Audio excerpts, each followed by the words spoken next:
Oh, I need to.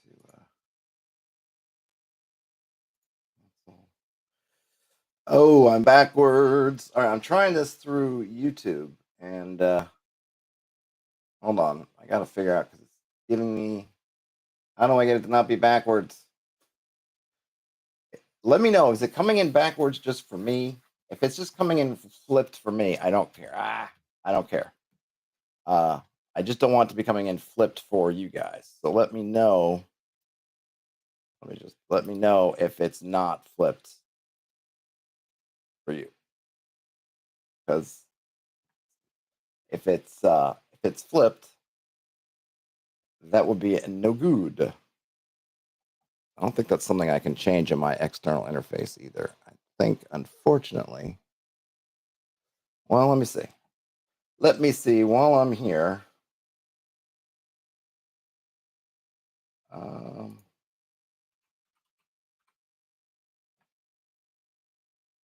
Is there a way to flip? Let me know. Let me know. I can't tell in YouTube how to fix it. Maybe there's a thing here. Hold on a minute. No, it's channel level settings. That's not what I want.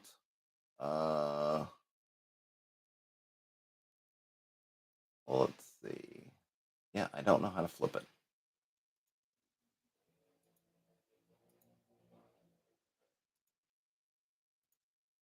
How do I flip you?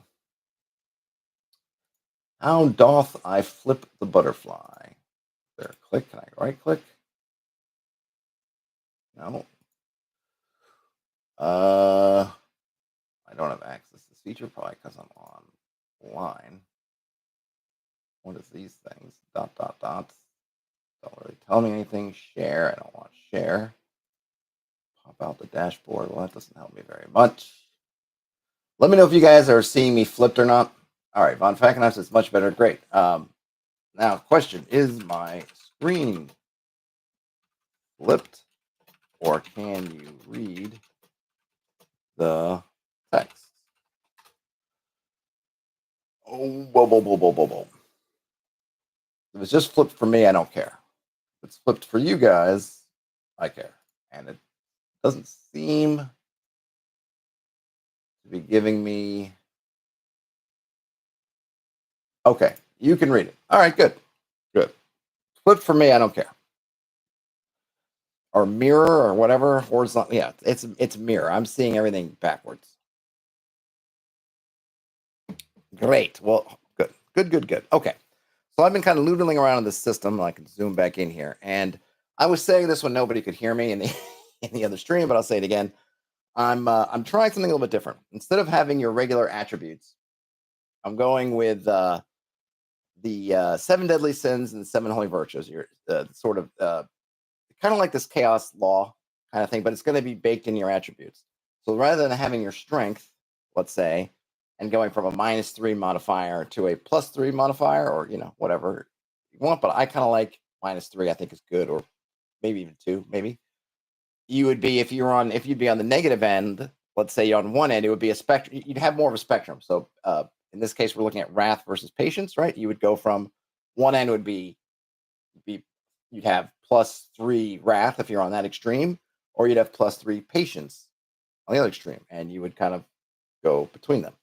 And the idea here is that these would not be things that I would be calling as a GM. These would not be things that I would be calling out to you. Like part of my inspiration for this kind of thing is uh, my love. I've never played it, but my just kind of love of sort of what do you call it? Pendragon, and sort of Pendragon's system of engaging with these different character traits to do things, but I'm doing a little bit different. So this would be stuff on the player side. Now, of course, there would be consequences for engaging with wrath if you had +2 wrath and you wanted to use your wrath to do something. One, you can't use them for the same things. So if you're in combat fighting something, you can't use patience to help you. That doesn't work quite like that. If you're in combat though and you want to use wrath, that probably would certainly, depending on the action, it would be something you and your GM would the referee would kind of suss out, right? You'd make the argument as to why wrath would apply, but usually I feel like the the 7 deadly sins, the kind of chaos side of this, are all about kind of aggressive moves. Though maybe that's not entirely true because one of the 7 deadly sins is sloth. And I suppose you could work it to be aggressively slothful. I'd have to kind of think about that a little bit. But, it's things like greed, lust, anger, gluttony, envy. And if you're trying to do something, I guess, offensive with them, those would be the things you want. If you're trying to do something defensive, like help somebody or something altruistic in a way, then you'd want then the flip side, then the virtues would be the ones that you can lean on if you have them. But you can't have both patience and wrath. You can't be +2 wrath and +2 patience. And this is something that would be a dice decision, right? You'd roll your 3 to 6 down the line. I'd be using the same kind of 3 to 18 kind of scale, but instead of having a negative. So I guess the idea here is that in certain situations, being wrathful, if you wanted to do that, again, there's consequences for embracing chaos in that way, but being wrathful is really good. But being not wrathful, being patient, and I may fiddle with the naming of these, being patient can also be something that you can use in different ways. So my hope is kind of that you'll have interesting characters, but that there is no, it's kind of like what I'm hoping is you won't have the character who's unplayable. No matter what you roll, if you roll all 3s, 2s, 5s, whatever, you'll be high in something, but you're going to be low. You won't have anything else. Now, if you've got, in other words, the characters that are maybe going to be the least interesting are those ones that are at, say, 10s across the board, because they're going to be neither. They're going to be almost in that, you're in that true neutral sense. You're not kind of, and this is all, I guess I would call it, because it's all player driven. It's not me saying, okay, Todd, roll your wrath. It's the player saying, I really need to kill this guy or do this thing.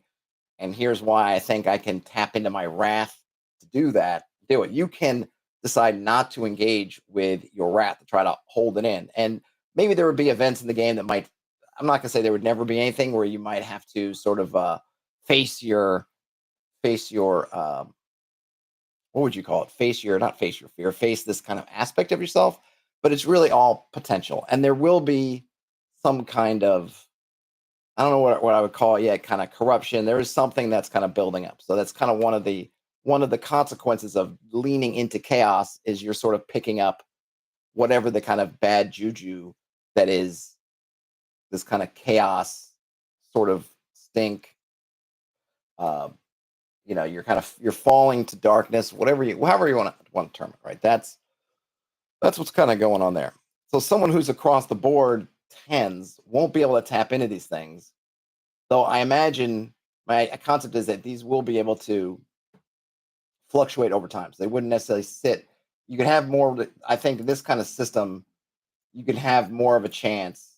There's more of an option. There's more of a possibility of manipulating your scores. You may want to go down. You may not want to just go up, up, up. You may want to go down. You may want to try to get to that neutral ground, because then, and the one thing, if you're neutral, is sure you don't have these things to engage with, but then there's not temptation. You're in a way, you're sort of, at least you may want to do good things to try to gain into that good territory, which will be somewhat easy for you since you're kind of on the cusp of being sort of lawful kind of way, but you won't have anything evil to tap into yet. But this would also be the thing that I could see events, items, whatever, kind of in a game, giving these choices where, hey, if you do this thing, this will, if you have the choice, if you're someone saying, let's say you were sitting at 10 between wrath and patience, you're neither wrathful nor patient, and you decide to kill someone indiscriminately, or there was an NPC or an enemy that was really bugging you, instead of bringing them to justice or doing something like that, you decide to kind of slaughter them in some way that's not in any way, there's no honor in it. Something like that, right? You do something like that. Then I would probably say as a GM, like, okay, you're going to do that, but you're going to move towards wrath a point or whatever. And then if you're, then that might move you in the wrath direction. But that would be, if that would come up in the game, that would be something that I'd want it to be. I want it to be straightforward. I wouldn't want it to be a gotcha like people do sometimes.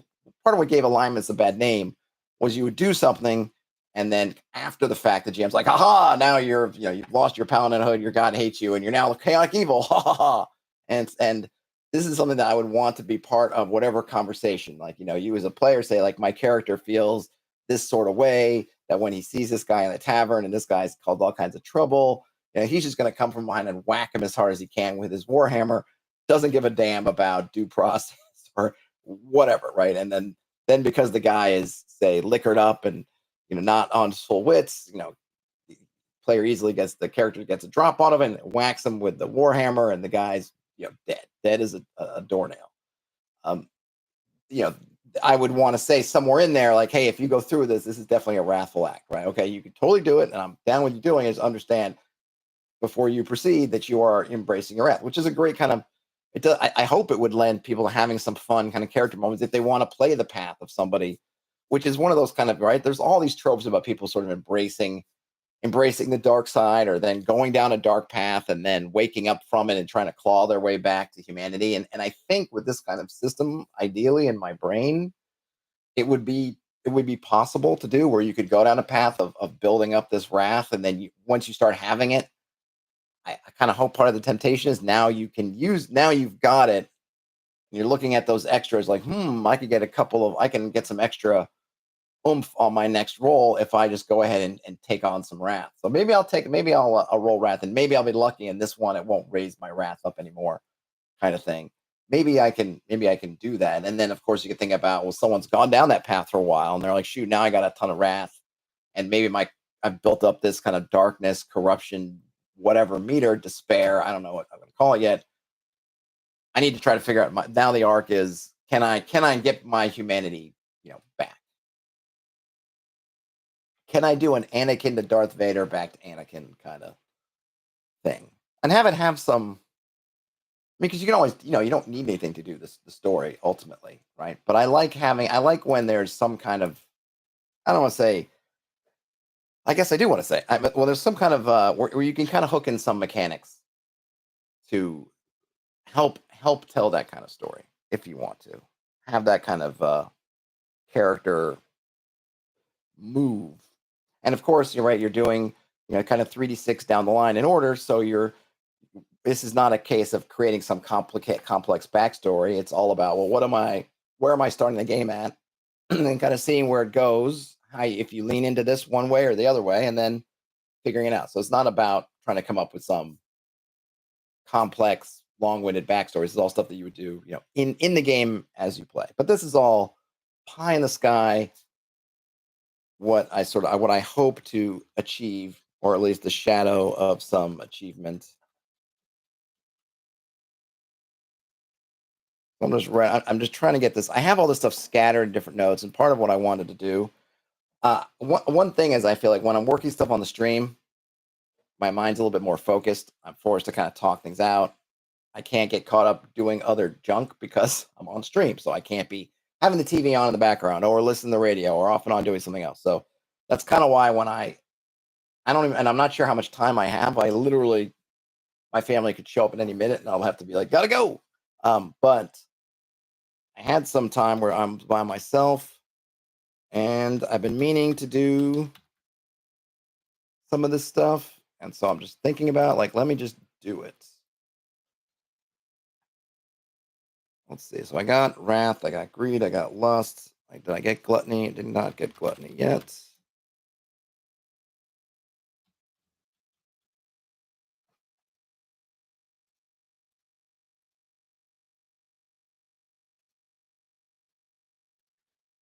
What do we got here? This is envy. Yep.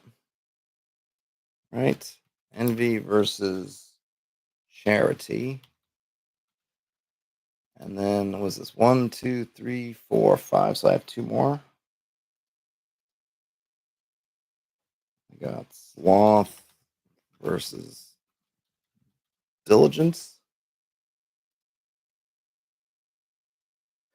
Well, Dungeon Master Masterclass asks, can I pop this? Because what I do is I'm in YouTube. So one of the things I did was, when my stream wasn't working the first time around, I decided just to go straight to YouTube. So I don't necessarily have all the tools that I normally have. Let's see. So I don't think I can show this on screen. I just gotta read it. Dungeon Master Masterclass asks, missing the start of the stream, how does Wrath and whatnot interact with alignment? This would be really in place of alignment, or it's really looking at alignment differently. So you're going to start off with kind of your aligned your cosmic DNA, your moral DNA, where you start, and then it's going to be up to you. So you will not have, if you're, so I guess that I so ultimately if you added up all the points on one side versus all the points on the other, whichever one you're greater in would be telling you what your alignment is to start. So the one side, I think the right side are all the virtues. If you ended up with more pluses on that side, then you'd be lawful, pretty much. And if you're on the other side, you'd be chaotic, basically. And if you happen to come up as a net zero, then you'd be in neutral territory. But I would not be. This is kind of this is, I suppose, what I'm doing is taking attributes and kind of drilling in a little bit more to alignment. So how you engage with your alignment is through these attributes. That would be how you would do it, basically. But it's player driven as to how much or how little you want to actually do that. 1, 2, 3, 4, 5, 6. So what am I missing? I missed pride. Pride cometh before the fall, as they say. Okay. Pride versus humility. There we have our attributes. Now, the next thing, I'm just kind of doing, this is all kind of under, let me see if I can do this. Can I wrap it? Yeah, let's wrap it in a frame. We'll frame it out. This is all sort of character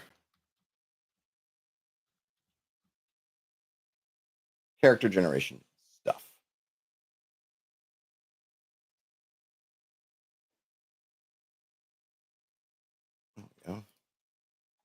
Character generation stuff. Okay. Now, traits. Karen did a nice job of this. I don't remember if it was in the first edition of Karen, but the second generation of Karen, when we went through and did the character, sorry, I should say, what are we calling it? Second edition.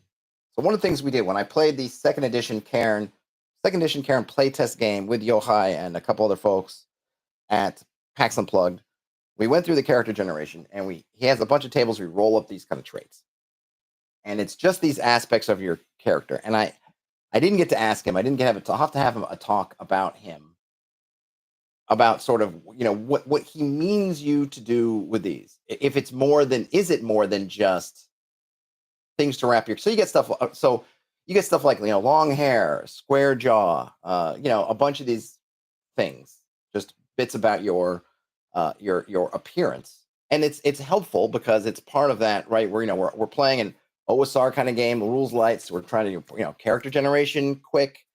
So you're getting some stuff, and so it gives you just a look. You just get to kind of look at well, who is this person? Because we're not getting attached to them yet, right? So we're just like, okay, they got angular jaw, whatever, square jaw, long hair, whatever. So it just gives you a mental picture of who they are when you're communicating to the rest of the party, kind of what they look like. That kind of gives you that. And of course, it gives you some stuff if you're trying to role play and get into the moment a little bit, and you want to say, oh, he's got long hair. So maybe he's got a little tick where he always is, winding a finger through their hair. Great. I want to have something similar, but I want to mechanize it slightly. Dungeon Master Masterclass says, can they make a violently, brutally effective, remorseless champion of law, civilization character, or does law equals virtuous? In this kind of setting, I'm going more for kind of a high fantasy sort of thing, in the sense that law is virtual. So someone who was violently brutal. So here's the thing, Dungeon Master Masterclass is someone who is violently, brutally, remorseless champion could believe that they are a champion of law, but they're not actually, right? It's that person who has kind of deluded themselves. Someone who believes that they are, by using this crushing, remorseless, pitiless, cold, whatever they feel like they're doing the good of law. They're not. They're actually feeding chaos, which would be something that I feel like some of in Berserk, there's some, I forget, there was that one I forget what they call the evil avatar kind of characters in Berserk, but they can have that delusion that they're lawful, but they're not. So they can believe that, but no, the reality would be no. In this kind of game, yeah, law is kind of the good guys, chaos is the bad guys, and it's kind of, and I'm not being implicit about it. I'm kind of being explicit about it. But you can definitely make somebody, obviously, hopefully a villain that is in that kind of Thanos, like, oh, I'm doing horrible things, but I'm doing it for the good. It's like, nah, yeah, you could say you're doing it for the good, but you're not. I need to make some white. Okay, so I need. So I'm just kind of riffing here on some of these. I want to just kind of, traits are these physical bits and bobs about yourself. Now you might ask yourself, well, how are you mechanizing these things? And the answer is that so you have things like, there's no charisma kind of stat. I mean, there's no strength, quickness, whatever kind of stat, right? No, those stats don't exist. But I might, so for charisma, let's say, hey, Ian, yep, it is the rare weekend stream. Don't know how long it's going to last, so hop in while the going is good, while the boat's moving, while the soup is hot. I don't know what the proper term is. But I might have some ways in these traits. So I guess ultimately I was saying, with the traits in Yohai's and Cairn second edition seem to be just things that were there to kind of give you physical cues, and that's all they were, and that's totally fine. And I enjoyed that, right? But what I'm kind of thinking to do is to give these out there, and I'll let me just get these in here, and I will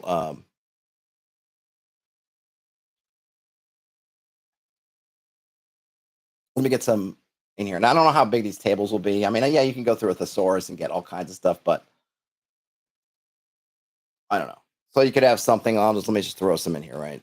Square jaw. Maybe I would do hair, or maybe I'd do face and head separately, actually.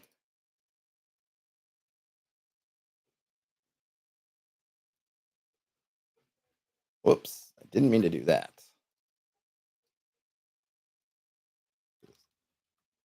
Square jaw. I don't know, piercing eyes, and they're not all going to be great. I'm going to have they're you call them quirks tonight. Uppercase that.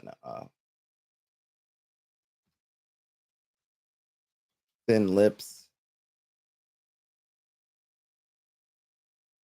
You know, maybe you might have squinting eyes, large ears, bushy eyebrows, round cheeks. I got thin lips.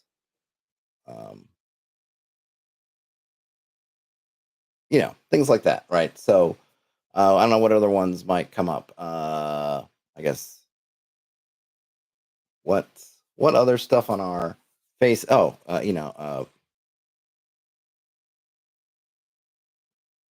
don't know, pug nose.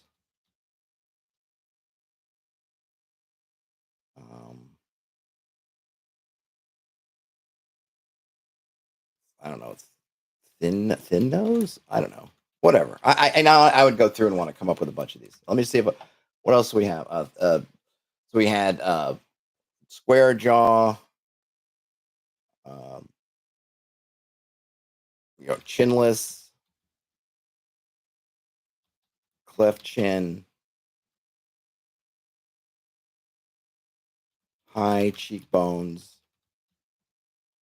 sunken cheekbones, all these things. Okay, so let's just stick with these for a moment. So you've got all this stuff here, right? So now my concept is that you're gonna have one for your face, one for your body. You're gonna have a couple of these things, and you're gonna obviously get to fill out everything around it. I'm not meaning to roll it, but it's kind of like, what are the standout features? Someone looks at your face, and the thing that comes to mind is you're extremely, it's everything, but you got really thin lips, right? Or you tend to have a squinty eyed. You always tend to be kind of squinting looks, or you got some big ears. It's kind of when you've seen somebody that first glance, and you might be someone asks you like, "Hey, what would that guy look like?" And you're like, "Oh, he had big bushy eyebrows," right? Whatever that is. So it can just be that. But what I thought was, so you have these traits. What if instead of having charisma, in a sense, you could try to lean on your traits? So everyone's going to have charisma, whatever. But maybe you could say if you had, I don't know, piercing eyes, then that in a sense might function as a bump to your charisma because you've got, like someone who just, some people have just really, you get their eyes and it's like, whoa, their eyes, right? It's almost that mesmer effect. You can play up on that. And that can be something when they can see your eyes. So it's not something just like, it's not a flat, like, oh, piercing eyes, charisma +1. Because if they can't see your eyes for whatever reason, maybe you're trying to negotiate from behind a wall. They can't see your eyes. They can't, so your eyes are ineffective. And so there goes that charisma. Someone else, maybe there's one in here I'd want to put where it talks about your voice or some other vocal feature, a booming voice or something like that. Well, maybe in that kind of situation, it's the booming voice that's going to be the thing. And then that character would have something, it may be something different, right? The piercing eyes can work for some things, but having that commanding booming voice is good for something else. So you don't have a flat charisma, but it's kind of like you get to look at kind of what your character is like and then take this collection of stuff and maybe you'll roll well. Because really, it's right. It's meant to be 3d6 down the line kind of thing. So you're going to probably end up with some hodgepodge of stuff. I don't think I have my Cairn playtest character here where I could read off his hodgepodge of things, but he definitely had a hodgepodge of. This is it. No, I don't know where it is. A hodgepodge of attributes of characteristics. So you're probably going to be, it's going to be kind of like in life, right? The people with the perfect sort of proportions and have everything. Yeah, they're kind of, in billions of people, of course, you'd end up with a bunch of them. But, all in all, they're sort of rare. You're going to have folks that, oh, yeah, they've got, beautiful this, but their eyes are a little bit, whatever, too close together, maybe would be one. Or they're this, but they've got a pug nose. Or, oh, they got a beautiful, their face has got those piercing eyes, but their body, it's skinny or it's barrel shaped or something like that, right? You have all these different things you can get into. And then the other thing I was thinking about was, what if for different cultures in your game, if you wanted to kind of go out there a little bit, you could roll up on something like this and say, what are the things that this culture values? Just like we think about in different times, some people say, well, back in Henry VIII's time, actually, you wanted to be kind of fat because fat, being obese or portly, was a sign of wealth. Well, maybe you have that in your game.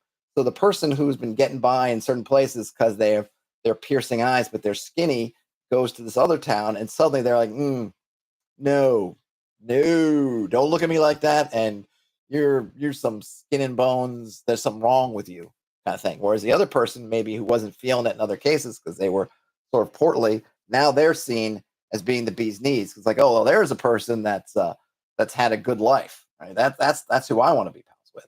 So I thought that was kind of a fun concept to play around with. Instead of having just flat charisma, because we end up wanting to develop the character's looks and things anyway.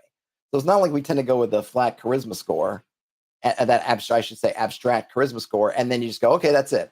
And what does he look like? He's charismatic. It's like, no, we still want to develop it. So in this case, you're gonna the challenge from a player is, can you use these things to your advantage sometimes? And even for other things, like I could even see saying, hey, let's just say we're in a situation where you're trying to sneak into a court.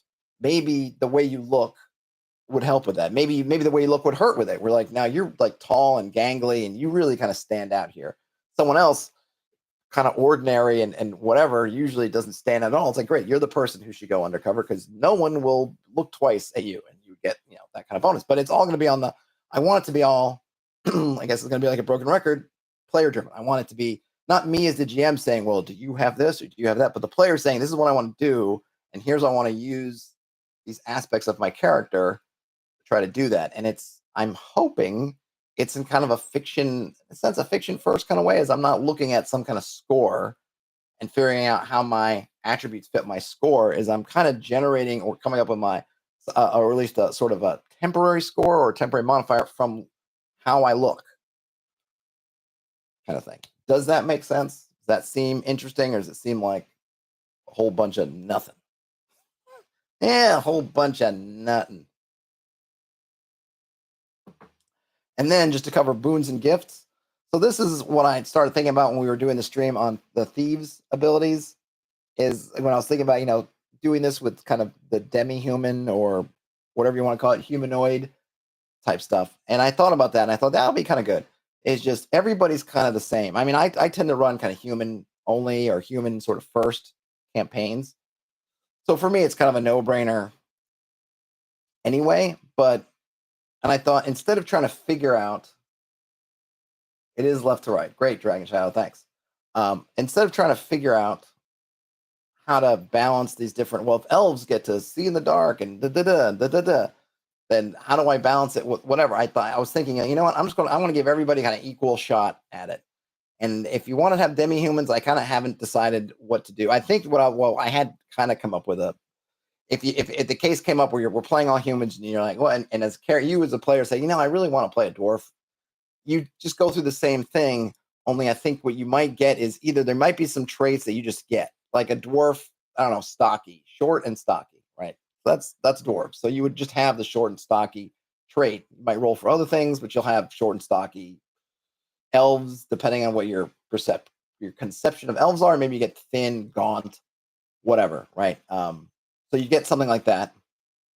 And then you would get some kind of lore where you would know things from your people's perspective, the dwarves, that other people don't know. And then that will be it. And then you would just roll for your boons and gifts, kind of like a person, and that will be it. But since I don't like having creatures see in the dark, or at least player creatures see in the dark, they're not going to be seeing in the dark. But, I'll throw some things in here I might have. So one, I've been playing around with dousing. I mean, not the concept of dousing. I haven't been dousing in my backyard or anything like that. Not that I have a backyard here or anything. I have not been actually going out dousing, but I kind of was liking this idea of the vibe of dousing. And I was trying to think, like, what having a sense for secret doors, like, what is that? What does that mean? Right? What is it? Like, kind of like, what is it? Like, elf looks in the room or steps in the room and suddenly has the potential for seeing a secret door. Like, what exactly is that? What are they doing? What does it look like? Like, what are they actually doing? Is it just, because what does it even mean? Like, why would having what about secret doors makes it something that is just detectable in some weird, a weird way, and why, and what are, and how are the elves tapping into this particular detection? So I kind of was thinking about it, and especially thinking about it in terms of, I don't mind it being pseudo mystical or mystical. It's not about turning everything into being mundane. That's not what I'm. So the concept here is not that, seeing secret doors is like feeling the little wisps of air and something like that. No, it could be. Maybe you would say that for your elves, could totally be that. That's not really what I'm going for. I'm not trying to evade something. It's more or less like everyone, or all like player characters, in a sense, have some kind of.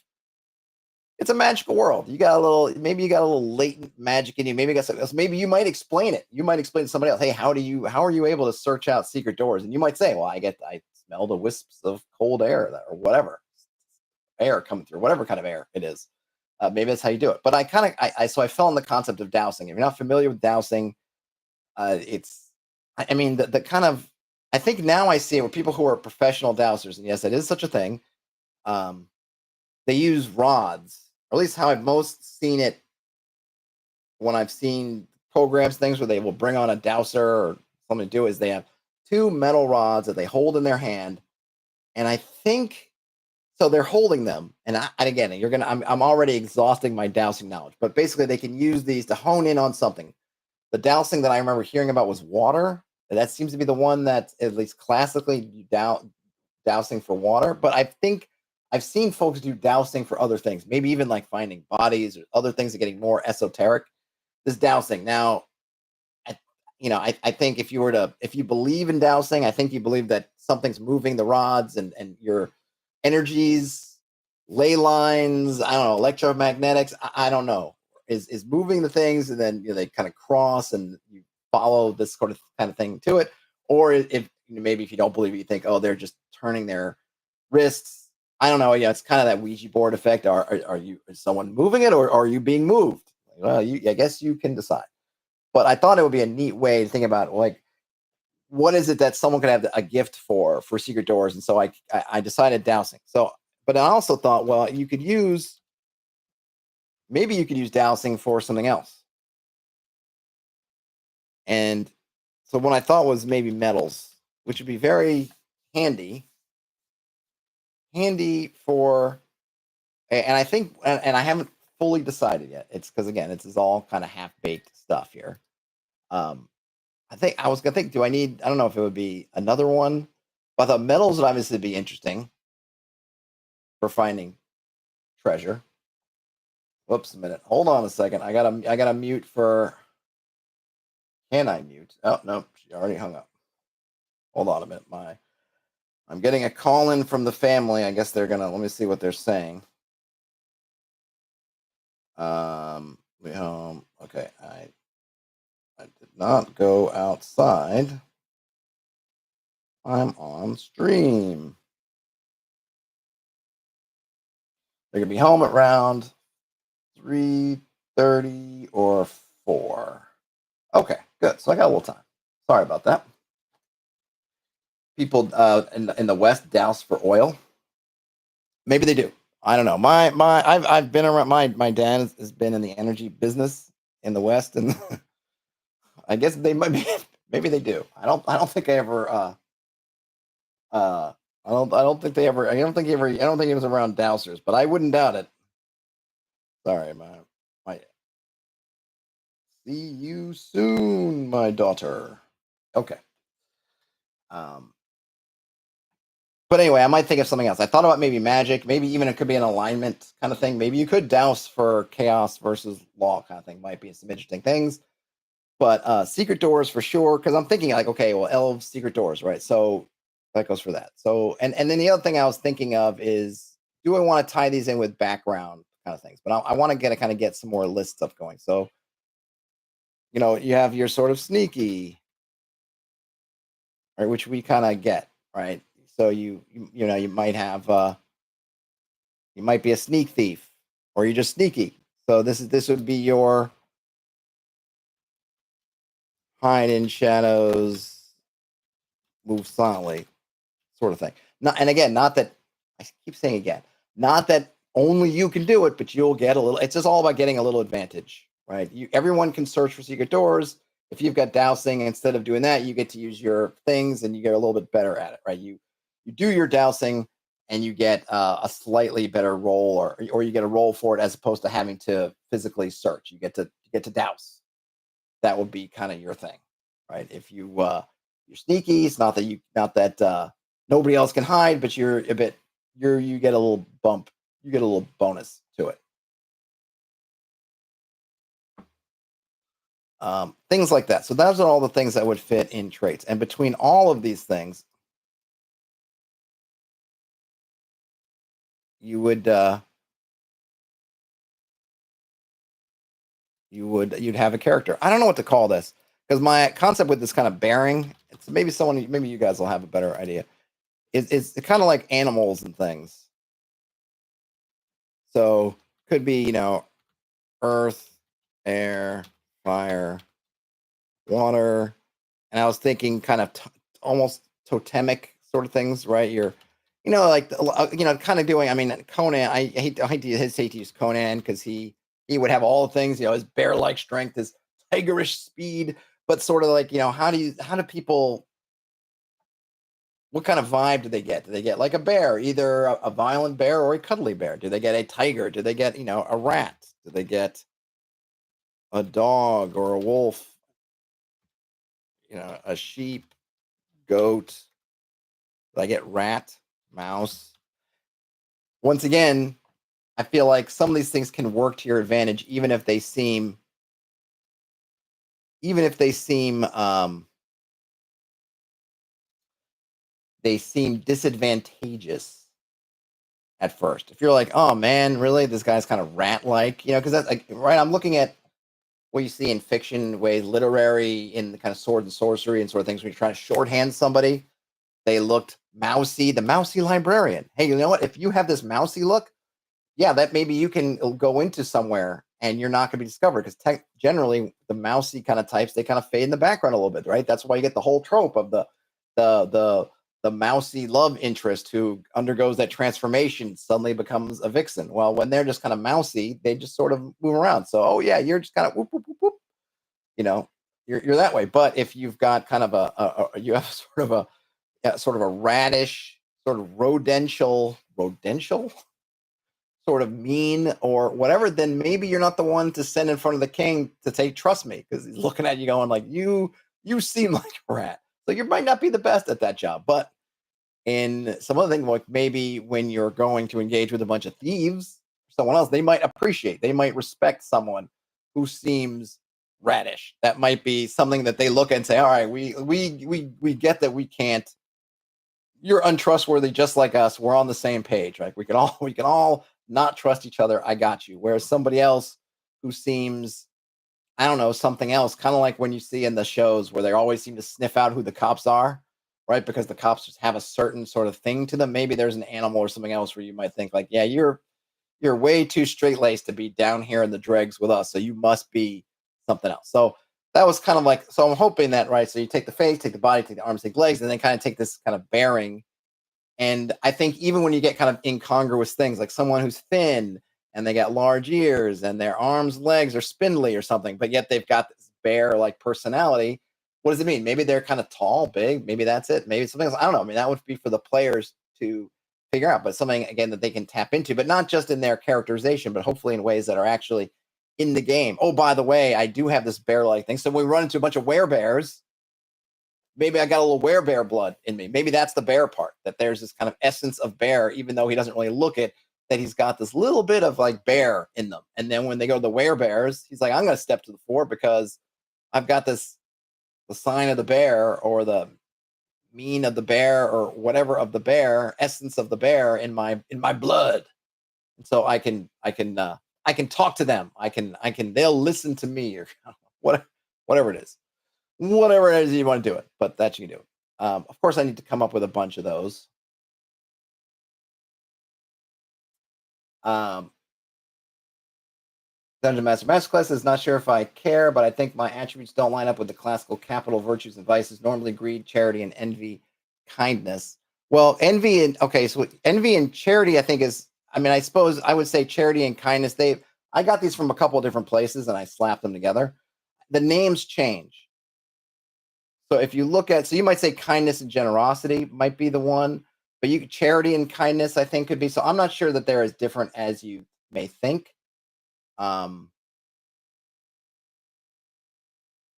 Greed and generosity kind of makes sense, but again, they use different names. And I think there are also, to be fair, there's not a single right answer for which ones match up with which is another one.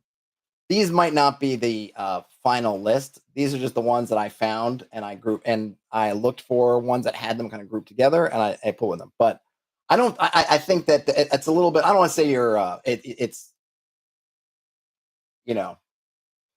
Pope Gregor formalized them in 590. Well, that's one version of them, but I think I'm not. I don't care about the church. I'm more looking at different. I guess literary things about it. I don't care because I'm not trying to do the Catholic Church or whatever. So, which ones the Pope did? So yes, if I care, no, I don't.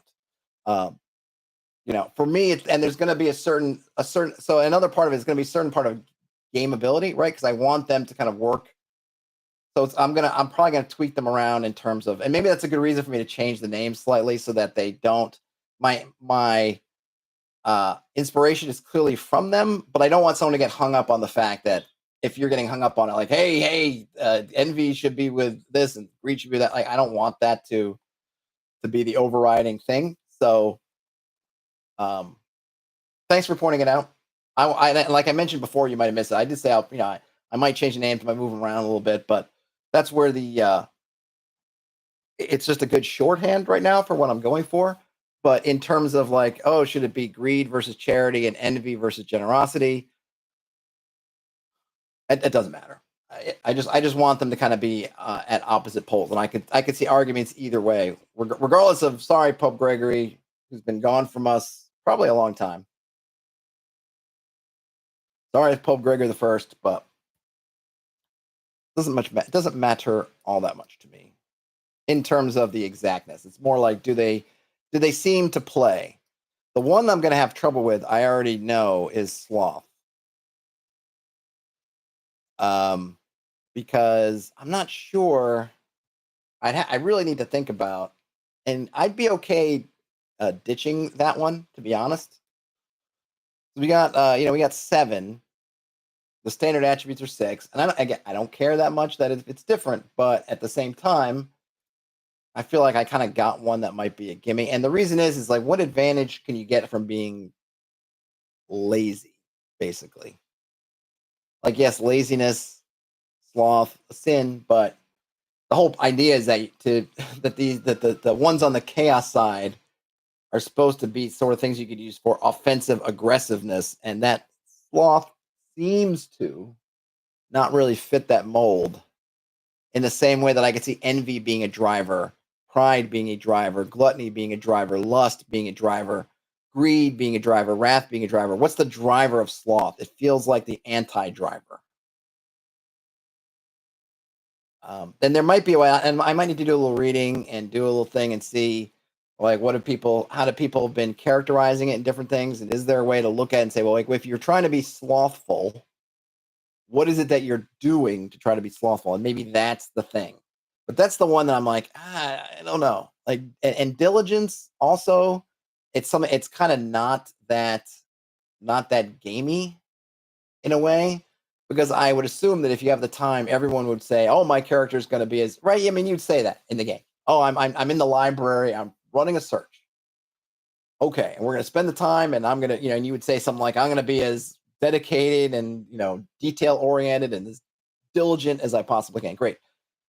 It's it's one of those that's like, ooh, sure, everyone's going to be doing that. So I don't know. Decisions I have to make, but I'm not worried about that right now. But thanks, Dungeon Master Masterclass. And I will go back and look at it because it's been a while since I went through and did that part where I was assembling this list in my kind of janky way. So, and I used a bunch of different sources and kind of just munged them together.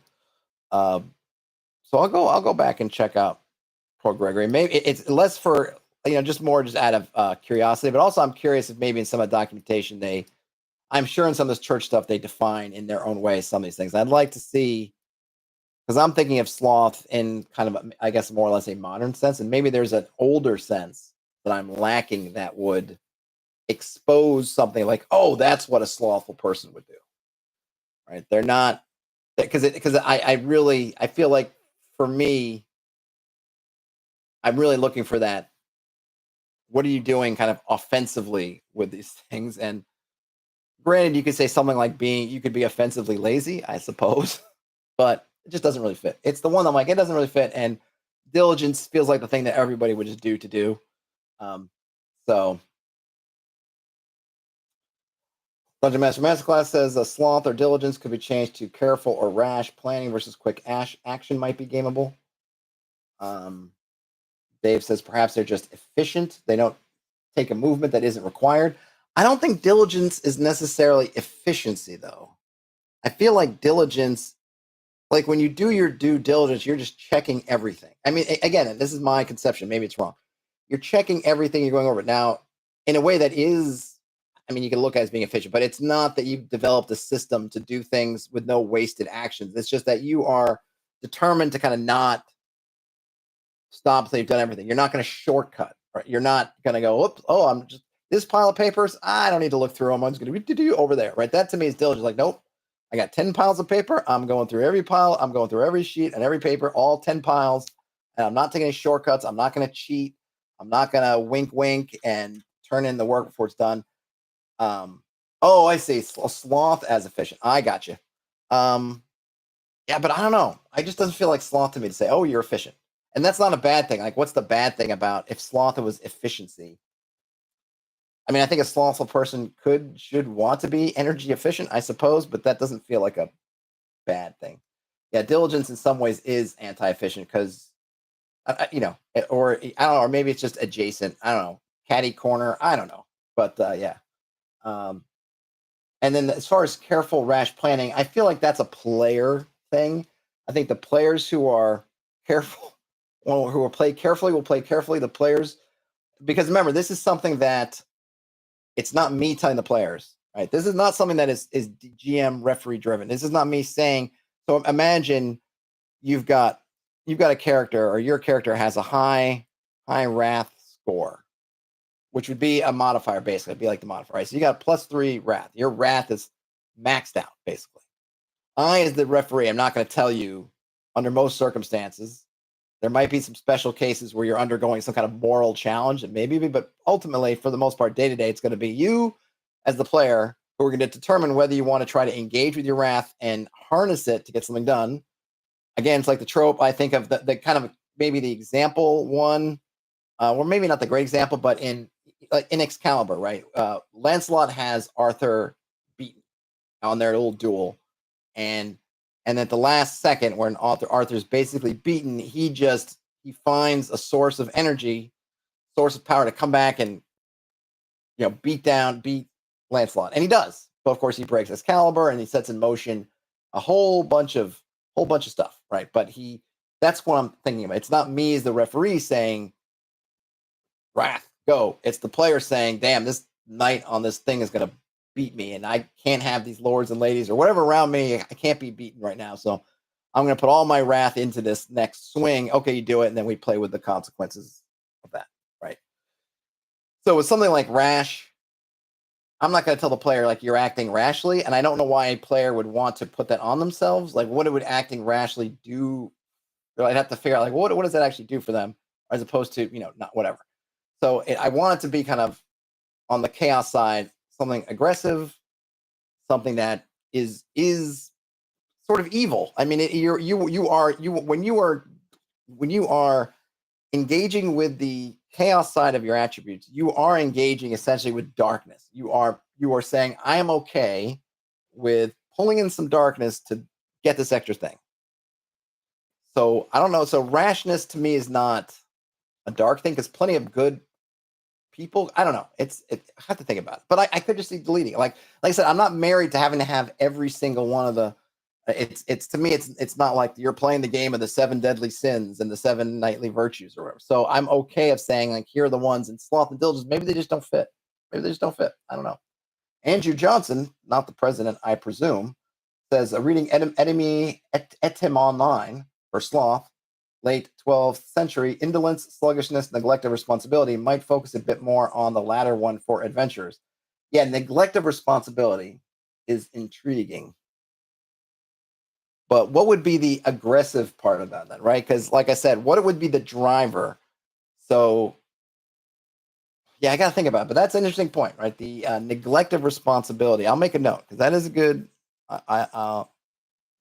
Let's put some notes in here. Neglect of responsibility. I do like Edim Online for looking all that stuff up too. Yeah, maybe that's something to do. But I just wonder, like, what is the offensive part? So I'm doing what would advantage me? So, like, the way that greed might give you an edge in doing something because you want it so bad. Like, for example, there's some gem, right, that's on a pillar in the middle of a room, and you're racing for it, and your enemies are racing for it, and it's kind of, you got to get there first, right? I could see arguments for wrath. These are your enemies, and you got to stop at all costs. I can see arguments for greed. You want it. I want it worse than them. It's mine or whatever. Lust, definitely, like, I want it more. Greed might be like, I don't know, maybe greed's a weaker one, kind of thing, right? You can see that how it's a driver.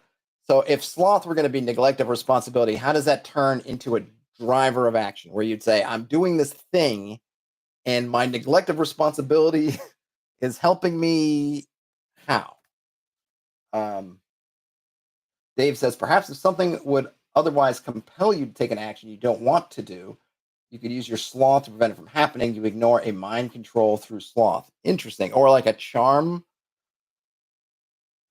Yeah, it's interesting. I don't, because see, that's actually, Dave, that doesn't work. That doesn't work for this reason and this is the artificial construct that I'm working with, is that the chaos side are all about the kind of aggressive ones.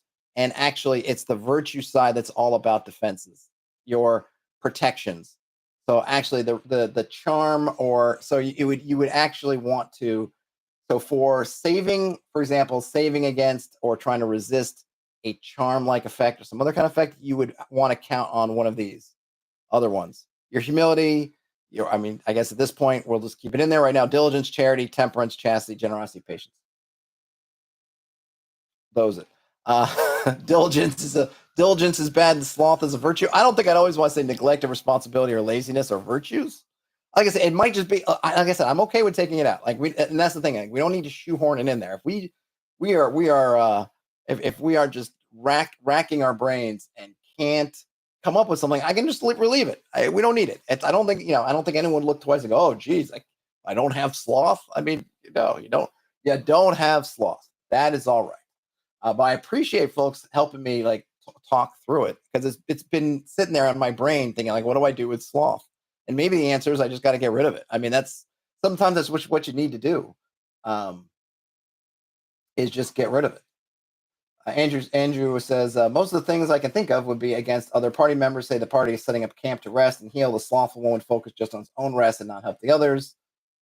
It might be that being slothful and being adventurer are mutually exclusive.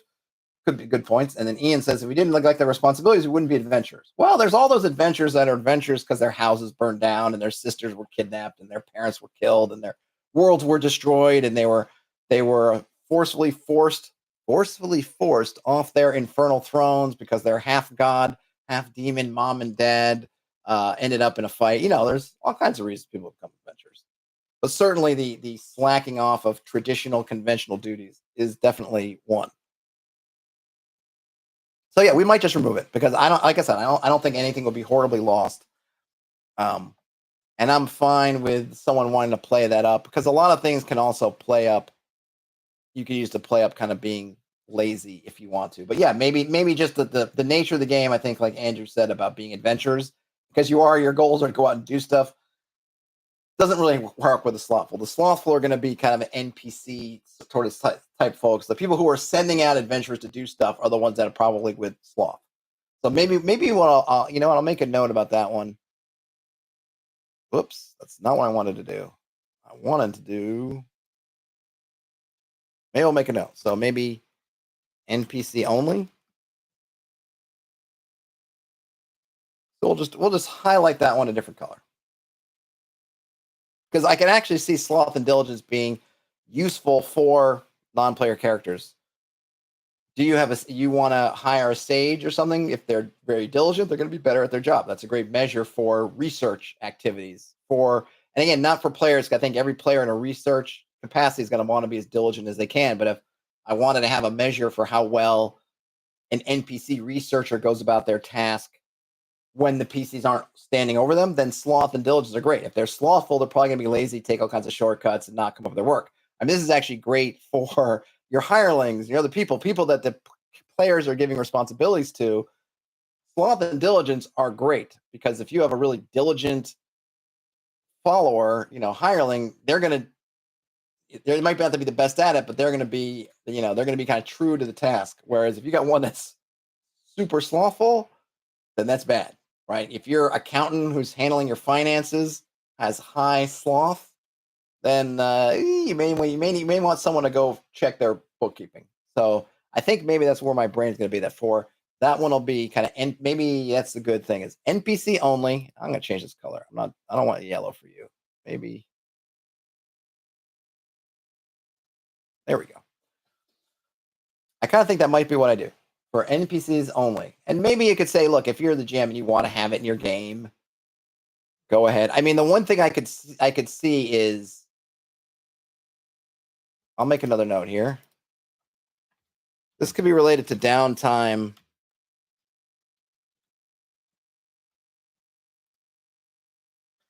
Maybe there'll be kind of a different kind of measure.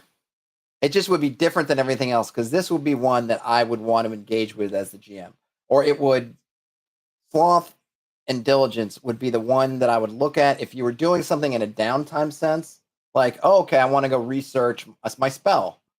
And this is the one I was like, okay, roll your die, and then since you're slothful, have this penalty. But again, I want it to be aggressive, so it just probably doesn't work for players, unfortunately, or not unfortunately, because it doesn't matter. It don't matter.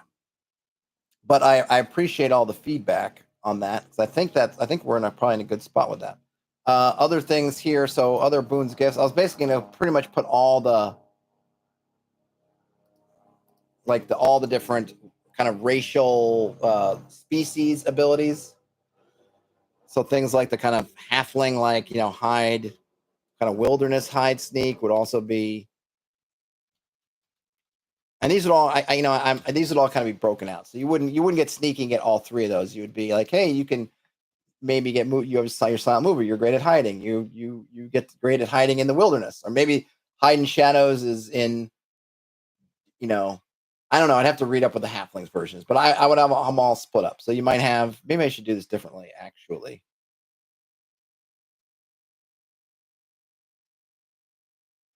Let's just, so maybe I would put those two together, because I feel like if you're sneaky, it's kind of not, it's probably not that great if you can hide in shadows, but you're not that good at sneaking around.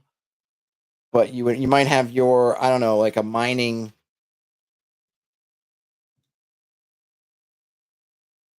and this would be your,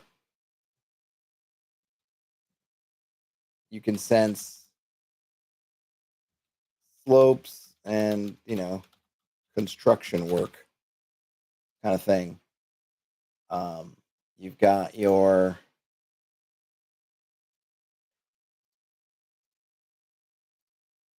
let's see, what might we use? I don't know what might when used for a trait of being a hero is having no sloth. Yes, and the concept with this game is ultimately is your characters are heroic. That's kind of what I'm shooting for. I'm not shooting for grim dark.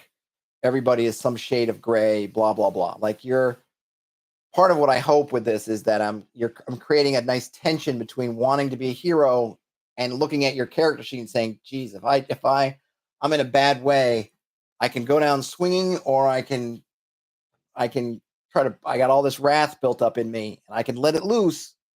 But if I do, it's sending me down that darker path, right? That's kind of the tension that I'm trying to evoke. But ultimately, I'm hoping that your players are heroes, or that they are, Boromir, where they do succumb to whatever we're calling it. I don't have the final name for it yet, but they're trying. It's not because they just decided, heck yeah, we're just going broke for evil. It's we're trying to do things, and we succumb, right? That whole idea of succumbing. We succumb to something. We're trying. We may fail. We may not get there, but we're trying. I think that's the vibe I'm going for. And you could start from any background, and maybe this is what ultimately these might be. I don't know. I don't know how this works. I do kind of like the idea of having some kind of background also that would fit in here too. And maybe some of these would be boons and gifts, and some of those would be kind of backgrounds. Your sort of prior. What did you do before before you became an adventurer? Like, I was a miner, and that's why I can do the slopes and construction work. What did you do? I was a trapper or something. So in the woods, so I can maybe do some trap smithing, and I can do that kind of halfling. Like I said, I'm definitely gonna be trying to figure out because I want them to be fairly atomic. I don't want to give someone like a whole bunch of different things in one thing, right? So that's why I'm thinking, like, maybe just I'm good at hiding and you just hide. Maybe I'm good at sneaking. I'm good at moving silently. I don't know. Tulkas. Well, look at that. I bring up Boromir, and Tulkas is in the chat. Yep, Boromir is a good example. Yeah, Boromir as a failed. I don't want to say failed. That's just as a a hero who fell short, but ended up doing a heroic thing. And I kind of want to have that in the game too, this concept of being able to sort of go out in a blaze of glory kind of thing, if it comes down to it, right? Or you can do something ultimately that would be kind of your game ender. Like, I know that you've got all this stuff. I know that, I don't know what Boromir's would be, right? He'd definitely have pride. Pride would be up there. Maybe wrath would be up there. You can, figure it out. But at the end, maybe some way of saying like, I want to go out on a good note, which means that you'd be dying. If you have all that negative stuff, I'm not going to let you just like, oh, go out in the blaze of glory, and then you get revived or something happens. Like, no, you're dying. You're dead. But you can die on the positive side of the ledger by doing something, just, doing something or going for something kind of crazy. You can kind of, and maybe it would be something like you in the game that you as a player would say, like, I want to, let's just say for the moment, like, we'll just call it go out in a blaze of glory. Like, I am going to go out in a blaze. I want to go out in a blaze of glory. And then it would be more like I would say, well, here's how badly down the corruption, despair, darkness path are you? And say, okay, here's what you have to do. And then you get to do it. It might be less like, here's a narrative and then you're done, and more like, all right, you're going to do this. Here's what you got to do. And here's what, if you can manage to do it, this is what will happen. I don't know. I got to figure it out, but I should probably make a note here because I'll probably forget about it. So let me make a note. I probably would change. I don't know if I would change though the words or not, because kind of people know what that means, right? People have a good understanding of going out in a blaze of glory. Okay. We've talked through a bunch of stuff, which is good. Always helps me out. I don't have my, it's funny. I started this stream and I'm all by myself, which means I could have gotten a whole bunch of books. And guess what? I actually put some of my books away. And of course, it's then that I see that I could have used them. But I do have some books. I do have my old books here. Let's see. Men in Magic, just to get some concepts here. Oh, and Greyhawk, because the thief stuff, would probably put some of that stuff in here too.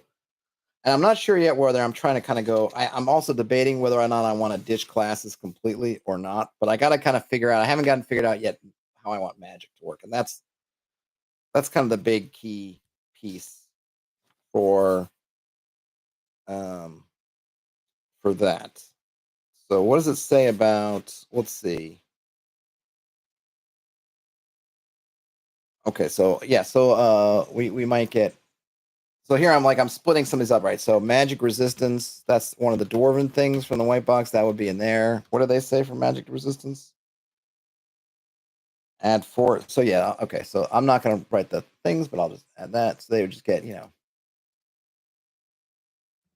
bonus to saves versus magic.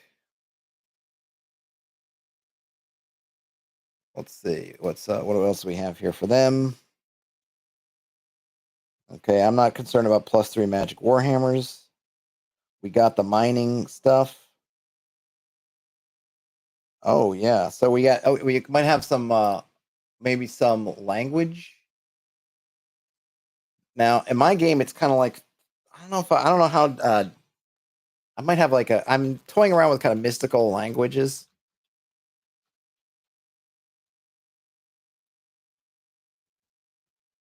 So I'm not sure what those will look like now, but knows one. I'm just going to call it mystical language. Dave says they've been trying to come up with a good magical system for a long time. Got some really loose ideas, but nothing has come together yet. Yeah, I'm kind of there. There's things I like. I go back and forth on. I really like the ad hoc magic, but I don't know if it's too much to try to. To try to work out in an elegant way. I really like what Barbarians of Lemuria does, but the one issue I might see with that is that, and unfortunately I don't have enough experience of playing it at a table in person to know what is the effect of if you're running ad hoc when you're trying to come up with a spell in the moment, because I don't want it to be where you're everyone's got to wait while the wizard comes up with a spell. When I played in a, it didn't run very long, unfortunately, Barbarians of Lemuria game. It was play by post, which automatically then helps because you just have a buffer of time. I have a buffer of time to come up with something. There's a buffer of time the GM has to process it and everything, and you're not, you don't feel like you're slowing the game down. People aren't waiting on you. And the other thing was the GM said, "Hey, before you start, come up with a handful of spells to kind of have in your pocket." And that way you've got some stuff that's already ready made. It has been vetted by the GM and it's kind of ready to go. And then you can make additional spells. So that, I think that was really helpful too. Maybe that's really what you ultimately have to do is, hey, you can't come up with a spell in the moment, but you can write your own spells, but you have to do it as part of a downtime thing. Maybe that's where it comes from. It's like, okay, I'm going to use kind of an ad hoc system, but you're going to have to do either overnight or downtime or something else. But, of course, part of the thing, though, on the flip side that I like about the ad hoc magic is that I really enjoy doing it in that game, was coming up with kind of really specific stuff using the kind of environment and everything that's right there, all that stuff together and coming up with a spell. So it's like, well, if I make it downtime, then does that kind of negate the purpose of the whole ad hoc thing? Because then it's not that super flexible one. All you need to have kind of notice. But that's also kind of interesting. And part of the game I always liked about classic Magic users was the fact is that you were the one class that really had to plan ahead. You had to think about what you were doing and say, okay, we're going in these caves. So now I need to come up with, I want the spells that are going to fit that situation as opposed to something else. So there's a lot of push pull, a lot of pushing and pulling and pushing kind of thing going on there. Let's see, we got some stuff. So Dave says, I've been thinking about cutting the magic user in lieu of more specific casters such as necromancers and pyromancers. But I'm looking at that for the flavor and to optimize choice. Yeah, I like the idea of having those or being able to be those. Whether they need to be their own classes, I haven't figured out. But yeah, I do. Yeah, that was always something that was like is weird in OD&D, right? OD&D, let me get to the naming here. What level? And just kind of the weird way they name stuff. Where are the levels? Where are the level names? Did I skip it? Did I pass it already? Nope, I did. So in OD&D here, this is on page 16. Magic user of what is that? Let's see. 1, 2, 3, 4, 5, 6, 7, 8, 9. 10th level is a necromancer. Has nothing to do with whether they're casting necromantic spells or not. Means nothing at all. It's a title. You are a necromancer. That means you're a 10th level wizard. That's it. And then you actually become, or magic user, and then at 11th level, you actually become a titular wizard. And in fact, you go, was it 9th levels or 8th levels warlock, 10th level is sorcerer, right? You just kind of go through. And I love the names. I love the level names. I love them. I love them. I love them. But at the same time, it doesn't really mean anything. You could have no death defying spells at all in terms of, or undead or whatever things you attribute to or you would put as kind of necromancy. You can know those all and you still become a necromancer. But yeah, I think that idea is great. I think, yeah, I'm probably like you, Dave, and then I go back and forth. Like, does it need to be its own thing, or is it just that the player chooses to become a necromancer by choosing or pursuing spells that are necromantic in origin? Same thing with, say, a pyromancer. Do I need to have a fire only class, or is that just a magic user who decides to just grab fire spells? There's a bunch of them, and maybe that's it. Like, okay, you got fire spells. You're a pyromancer. If you want to be called a pyromancer, you could be, Eric the pyromancer because you cast all kinds of fire spells. But I definitely feel like I don't want to go down the route of trying to mechanize and give people incentives for playing different flavors. You want to be a necromancer? Great. The reward for being a necromancer or playing necromancer is being the necromancer that you want to be. I don't feel like I need to go, well, you get +1 spells to this or +2 spells for that. Like, no, I don't think you need to. I'm not going to penalize you for doing it. I mean, there might be consequences in the world because necromancy generally is frowned upon. So get ready to be frowned upon if you're doing necromancy around a bunch of people. but I'm not going to hurt you for it necessarily unless the world kind of demands that there's something about it, in which case you just got to do like what necromancers do: find yourself a secluded tower, pay people to rob graves for you, and just play that necromancer game. But I also don't think I don't want to go down the path of saying like, hey, because I find now more and more I really don't like a lot of specialization stuff, because that's where you bring in, and I'm not trying to open up can of worms, or maybe I am. That's when you start to bring in the kind of the optimization, the character optimization game, and I don't want it. I don't want it. Maybe a tiny bit, maybe just a smidge, but beyond that, like maybe giving someone a little bit of an like, oh, you want to be a little bit better, like a plus, like +1 or something maybe would be. But I don't want to go down the optimization path. And I think that opens the door to like, oh, pyromancer, so I'm going to be better at magic. So then that fireball, instead of being 66, is going to be 86. I don't want to do that. Like, you want to be a pyromancer, then great. You be the pyromancer, and you can find items that can help enhance your pyromancy, and you can cast your pyromantic spells. But just because you want to do that, I'm not going to mechanize your specialization. Do it because you want to. Do it because that is what you want. And I'm going to pour some more tea here. I knew I'd be drinking a lot of tea. Well, I actually haven't been drinking that much, but I made a pot. I'm still trying to figure out my tea game, believe it or not. Believe it or not, trying to figure out with coffee, a quick interlude on tea and coffee. With coffee, at least the way I do it, it's very measured. And I mean that literally. Like, I measure everything out, I weigh everything out.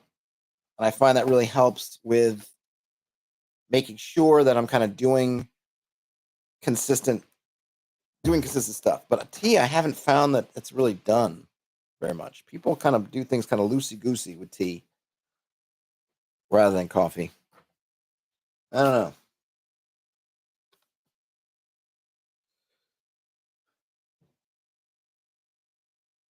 Right, that's another thing. Ian says coffee, you basically want as hot as possible. With tea, you need to play. Actually, Ian, I don't have to worry about that because my machine does it for me. But the coffee is actually also, it's one of those things that does not, it doesn't get a lot of play outside of kind of coffee enthusiasts. But there are fairly specific temperatures for coffee too. There's more of a band. What the thing is with coffee is it's hard to explain, or maybe it's not. Coffee generally, I'm going to use Fahrenheit because I don't remember the Celsius things. Like, generally for coffee, you want about 200 degrees or 202 degrees Fahrenheit at the top end, and I think around 190 at the bottom end. And then depending on the type of coffee, you're going to adjust that number and some other things. It's another way you have to kind of take the beans you're doing, and if you want to get into trying to figure out like, okay, these beans are reacting this kind of way, and I want to enhance it, or I want to mellow it out, or sort of cover that a bit, you could play with the temperature. But as you're trying to be within there. Now, the thing is with like boiling water and coffee is, and I've been on the forums, some of the espresso and coffee forums where people get super into this stuff. It's okay because what happens is by the time you have a kettle that's on the stove and let's just say it's one of those old school, it steam comes out, it whistling kettle. Okay. You take it off. So yeah, I'm going to go a little bit geeky here. You take the kettle off the boil. All right.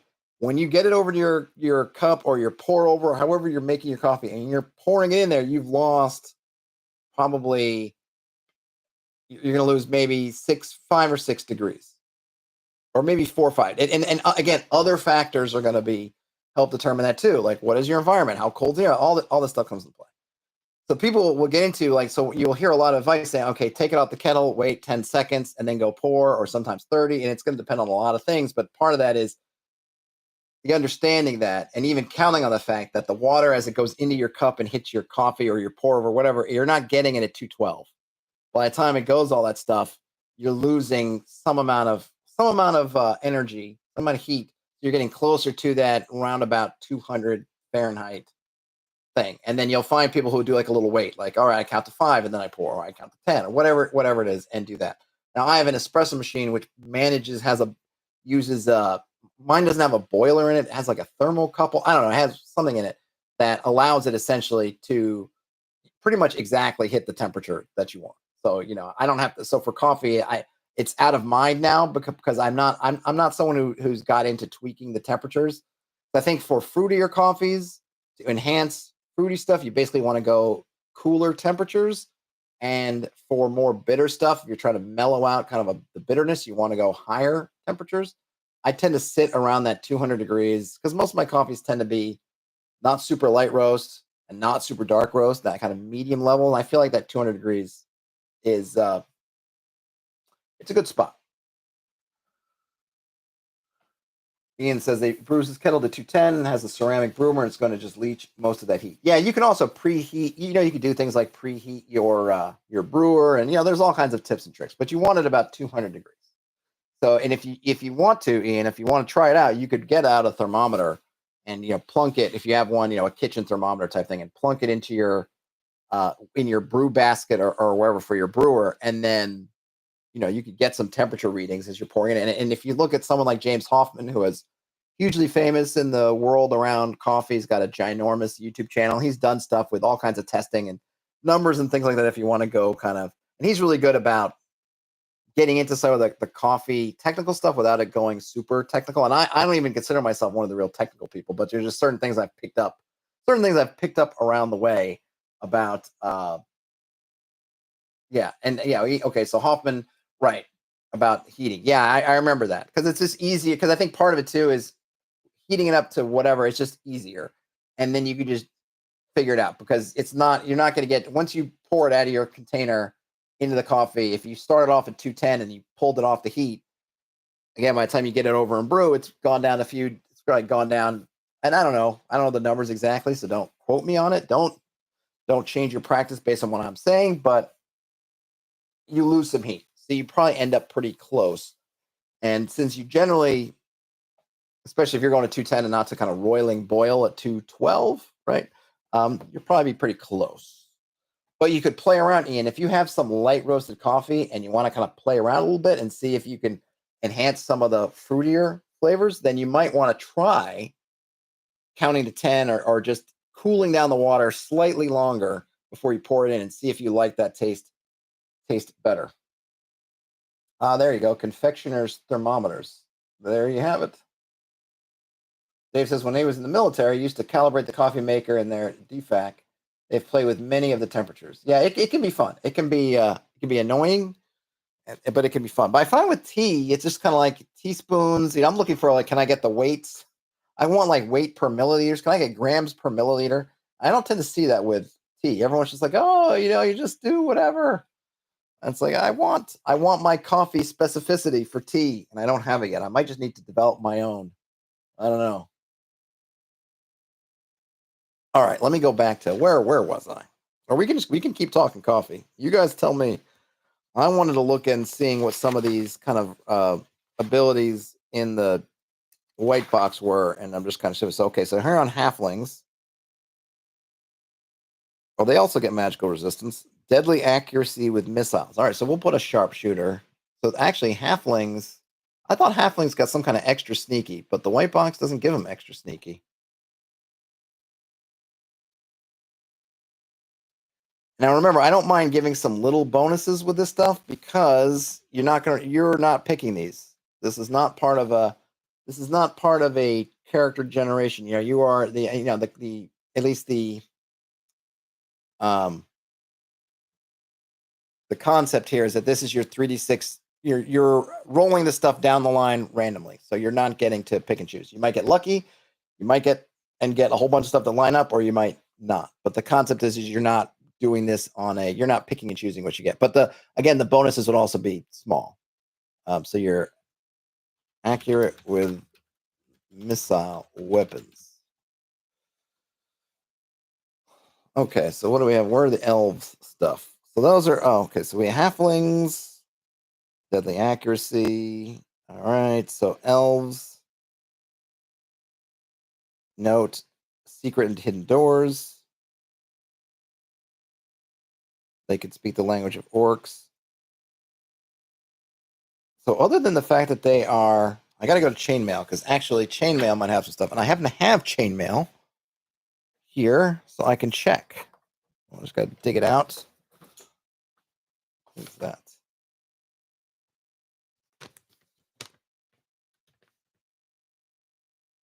Oh yeah, that was my character from a different game. All right, so here's my copy of Chainmail, 3rd edition. Ian says T is considered more forgiving. Yeah, it must be. All right, so I'm looking at Chainmail here for what elves and halflings get. Man to man. Okay, fantasy supplement.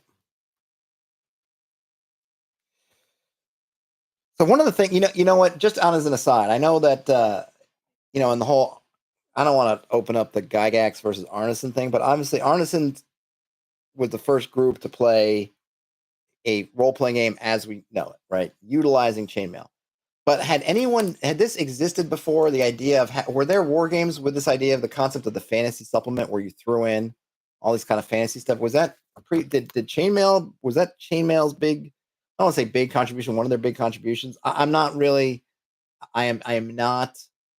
I'm not a war game historian. I have picked up over the years more than a couple of books on different war games, mostly to try to buttress my understanding of chainmail and all that. But it's something that doesn't really get mentioned in terms of what chainmail brings to the party generally. But I don't. And reading some of the other things about war games that seem to be kind of contemporaneous with chainmail, I don't know if there were any that were doing fantasy stuff. And because I feel like, credit to Arneson for doing what he did, obviously. But I think that part of what put that idea in his head is this fantasy supplement being there, which invites you to think of the kind of things that ended up motivating his group to start doing a role-playing game, which is just part of that whole, the two of them together, right, kind of thing. Ian says they can't imagine Chainmail was the first fantasy war game. I mean, maybe it was. I don't know. I'd be interesting to find out. I don't. I'd be curious. I wonder what the first one would be.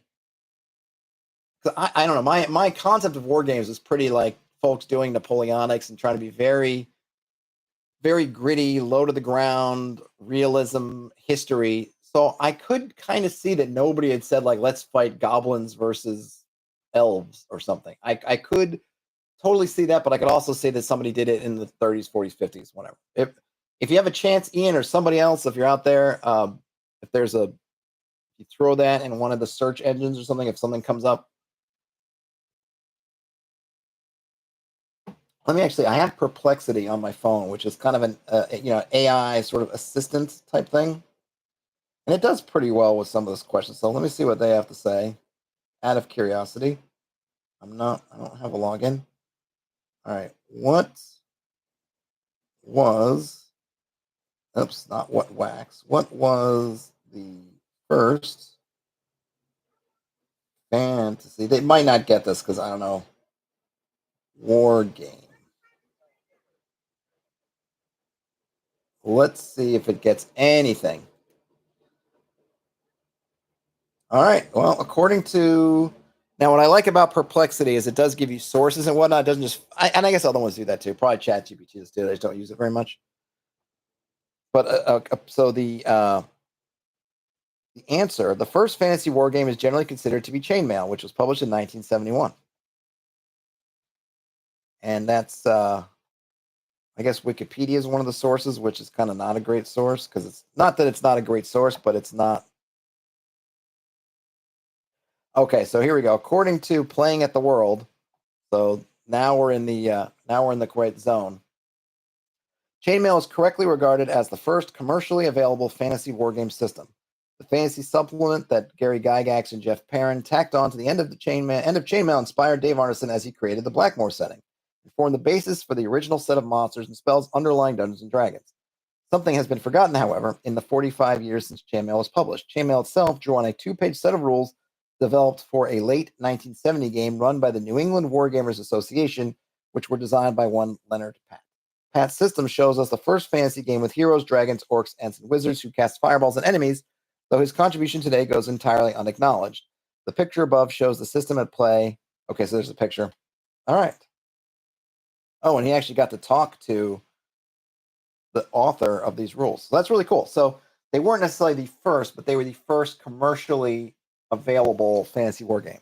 So that's nothing to sneeze at. I think the key, because Ian's pointing out that Wikipedia mentions some TechML stuff and some Middle Earth stuff, but I think the key phrase is commercially available. Nobody had put it into a published commercially available product before. It was so that's cool, and I think meaningful. Something that we doesn't get talked about a lot. Okay, so now going back in here, what does it say about? So it said, as the OD&D does, says, please look at chainmail for some of this other stuff. Well, I want to see. So where are we looking for? So I think elves were mentioned. So I'll just read because, I'm here. My family hasn't showed up yet. I got a little bit of time going.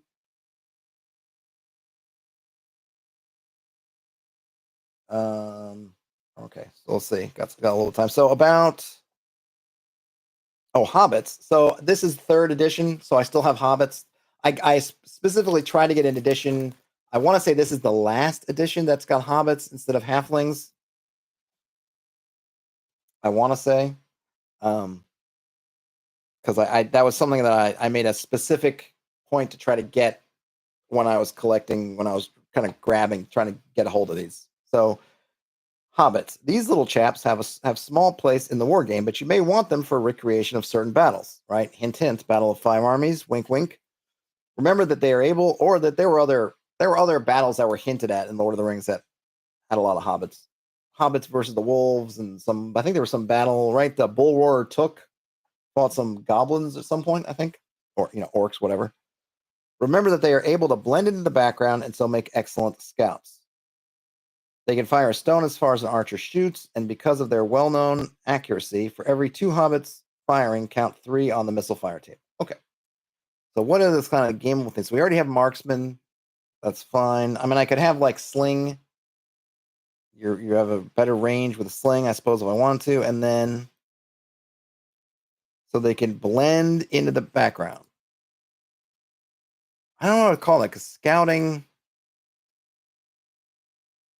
I'll call it camouflage, right? Camouflage. What's the name for someone who's good at camouflaging? Is there?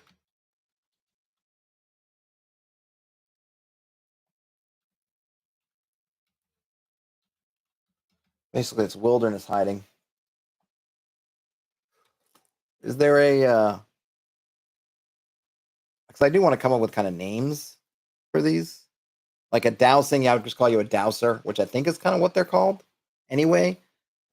Sneak, right? A miner. Okay, magic resistance. I might have to come up with something. Maybe that's maybe not. I don't know. I kind of want to be consistent, but we'll see. We'll see. Okay, so that is camouflage. Um, elves and fairies. All right. Okay, so elves. Here, parenthetically, elves and fairies. Or let me read dwarves first because it's higher up on the page. So dwarves, and also applies to gnomes if you've got gnomes. Because their natural habitat is deep under the ground, these stout folk operate equally well day or night.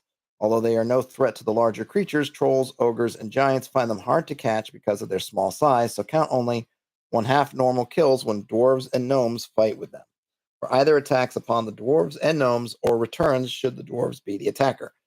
Goblins and kobolds are their natural and most hated enemies, and dwarves, also in parenthetically gnomes, will attack goblins, parenthetically kobolds, before any other enemies in sight, regardless of orders to the contrary.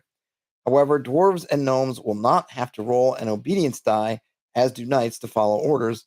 They will not automatically attack, but if ordered to attack, they will not automatically attack, but if ordered to attack, and goblins or kobolds are within charging distance, they will attack the goblin or kobold formation and to the exclusion of orders to the contrary. I see.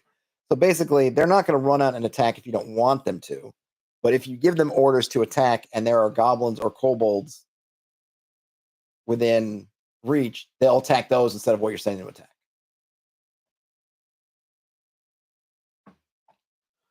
And then, but that doesn't actually. So there's nothing in there that really is. I guess I'm not worried about the trolls, ogres, giants, finding them hard to catch.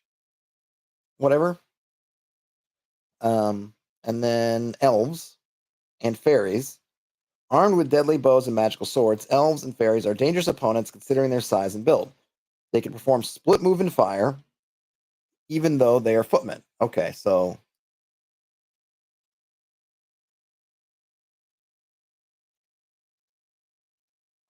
let's see. They can. What would they call this? I'll just call it. Oh, run and gun. Run and gun. Though I'd want to come up with different names because I'm not trying to really evoke Wild West, but they can split, move, and fire. Bows. Or it could be, horse archer, something else. When invisible, elves and fairies cannot attack or be attacked unless located by an enemy with a special ability to detect hidden or invisible troops. They can become visible and attack during the same turn. So these elves are kind of, and fairies parenthetically are kind of closer, not so much Tolkien elves, right? Because it's kind of the idea of fairies being able to blink in and out of visibility. Those elves and fairies armed with magical weapons add an extra die in normal combat, and against other fantastic creatures, they will perform even better. So I'm not worried about that part, but there we go. All right.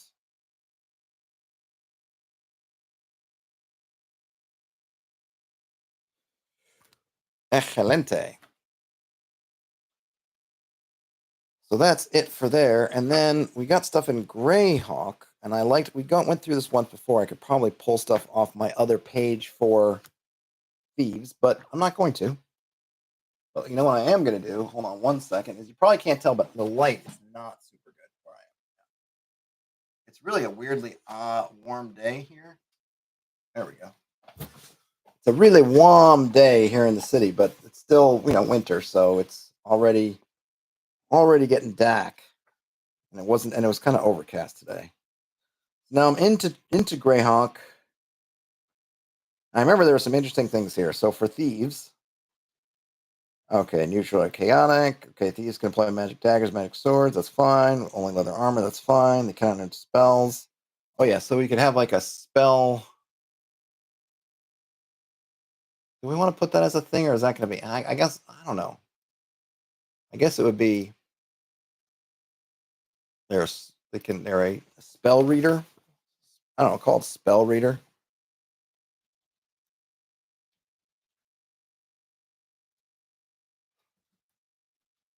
Cast spells from scrolls. I don't know. Some of these, like again, I don't want them to be super powerful. So if I come back to that and it's like, man, that's really strong, then I might consider just taking it away.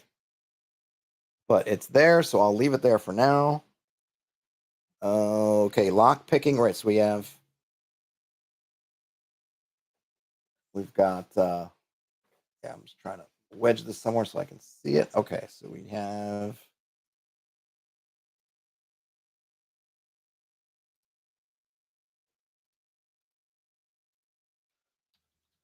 Lock picking.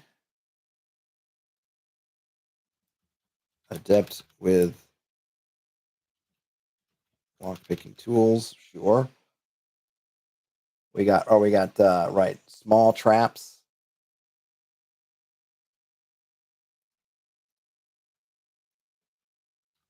Trapper. Adept at setting and removing small traps. I know this list is going to end up being long. And I don't know where to put it. I probably need to figure out at some point. I'll need to figure out what die size I'm going to use, and I'll have to just figure out that will probably end up informing how many what kind of things I do. Just the size, so I can keep it in a reasonable table. We've also got we got stealth already. We got pickpocketing.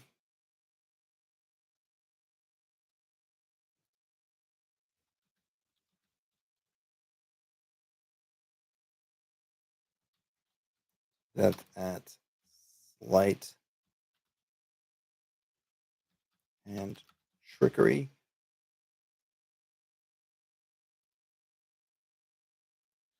We've got,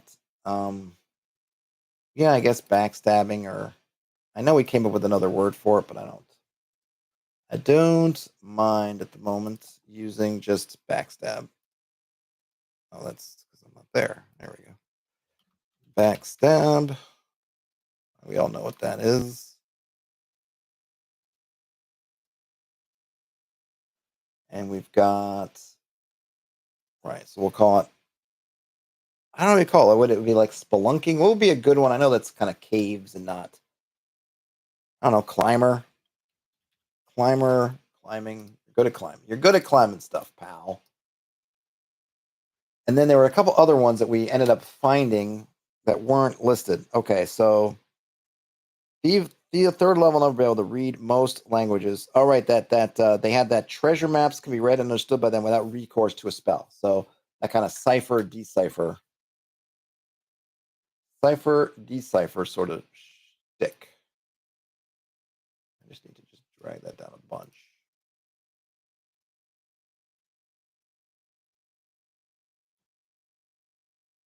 Cipher.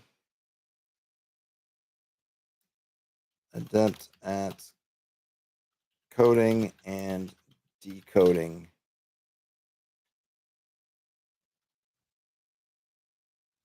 ciphered documents. I don't know if that's the right word, ciphered, but I'm using it for now.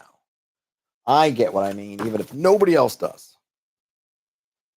And was there anything else there? Let's see. The ability to climb. Okay. I think.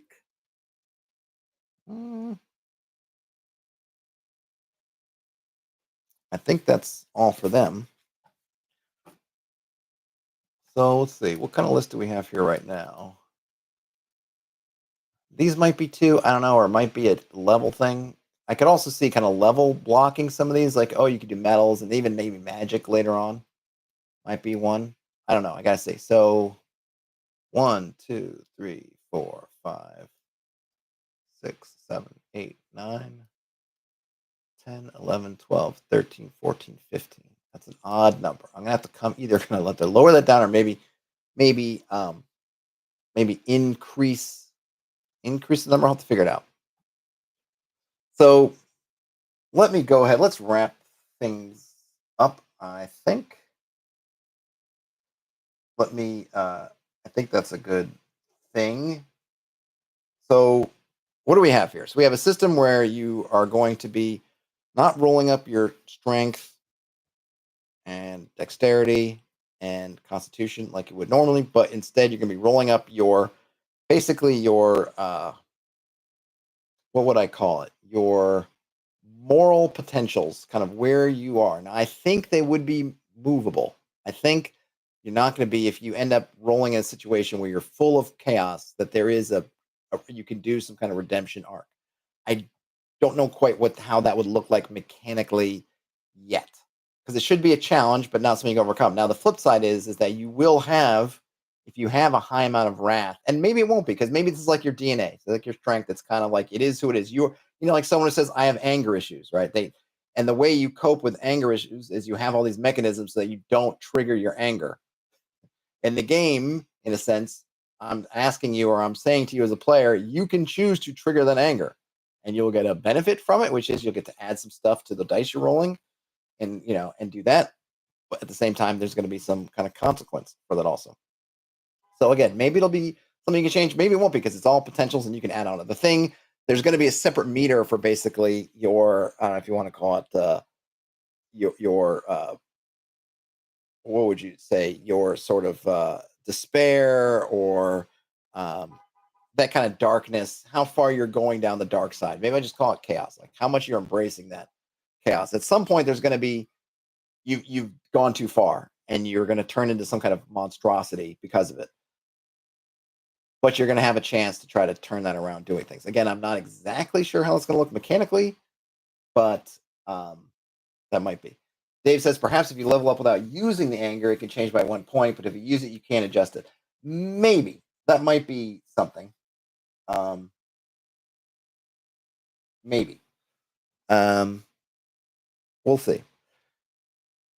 We'll see. Like I said, I go back and forth, right? And it's probably something I can give an option for, and you can probably just leave it to particular parts. But then once you've got that, so you've got that kind of your, I guess, moral DNA, then you're going to roll up a bunch of traits. And the concept with that is, and it might even pertain to things like strength and your constitution, whatever, is you'll have these things you can look at your body and say, I'm barrel chested and I've got strong arms and I have got the sign of the bear. Then that might give you, I might say, okay, well, you can have a strength bonus then to do this thing for this because that totally fits in with bear like stuff. So you can say like, but or if I say, hey, I've got tigerish speed like Conan, it's like great. So then you could use your tiger speed and I'll give you a little bump to your thing.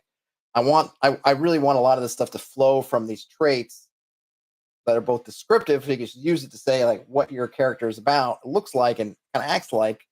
That kind of a little bit of a basis for you to figure out who this person is, but then also that you can kind of mechanize it. But I want it to be player driven. I want it to be player driven, not driven by me. I'm not going to say, well, give me your blah, blah, blah bonus or whatever. It's like, no, you tell me I want to use this to do that. And if you do that and it fits, we agree this is a good thing that fits, then you get, you can run it in. If not, then you don't. Dave says, thinking it would be easy to track. Yeah, I can see it. Cause I think you can have a checkbox. I mean, it's just one of those things, right? It has to be tracked, but it'd be fairly easy, I think, to have on your virtual or physical character sheet. Did you use your wrath? And you get a little checkbox, and you fill it in or check it, and then you can erase it for the next character. It's not a big deal. But like I said, I'm not sure whether I just want that to be your potentials or not, or whatever it is. My concern, not my concern, because maybe it's a good thing, is that person who ends up, because remember, if you're rolling 3d6, I could probably tweak the numbers so you can't just be on the middle, but the average roll is 10, which would be 0. So you could presumably have someone who's got, 10, 11, 9, 11, 10, 9, and have nothing to either boost either way.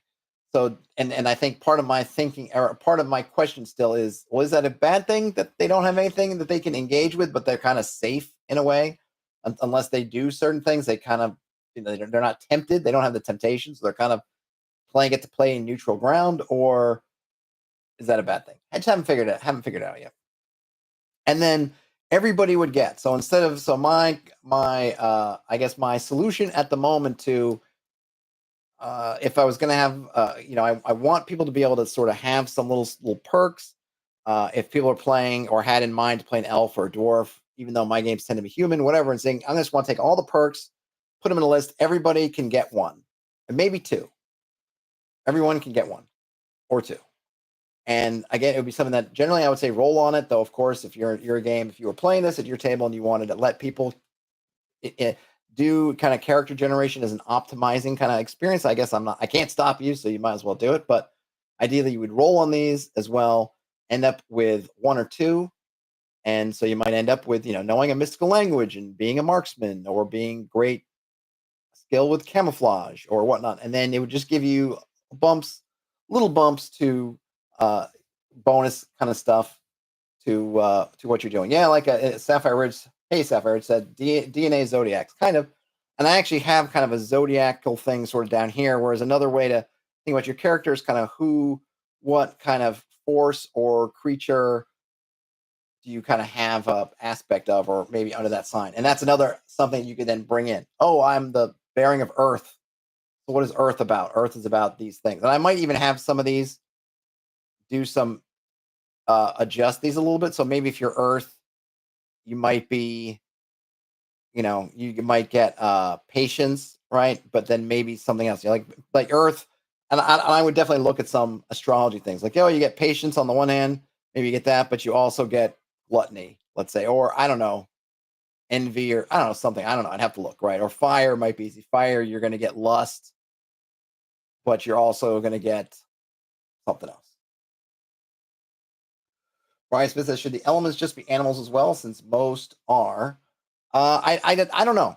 I don't know, because I would have some other ones too. Like I want to make this list. I want to make this list kind of eclectic, but I could look at animals too. I'd want to look and see, well, what kind of, this is where I got to go down that rabbit hole a little bit of what are the associations with different animals.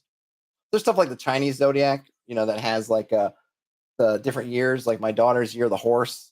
And I know there's a bunch of stuff like, what does it mean if you're the rat or you're the dragon or things like that. So I could look at kind of those, and there's different cultures have different associations, different animals. I could look at some of those, but I also don't mind if I had like earth, air, fire, water, but then also, hey, look, I love hex crawls. Maybe there's something for, mountain, hill, swamp, whatever. Maybe you put some together and you end up with, hey, roll on these things and end up with like the earth mouse of the swamp or whatever that would do something like, I don't know. I got to figure it out. But I kind of like this idea that you could have that again as not only just a touchstone for, hey, I need something to hook into to give me an idea of who this individual I'm playing is. And also I could take those elements and say, oh, because I'm the earth person, can I get a little love on this because of earth?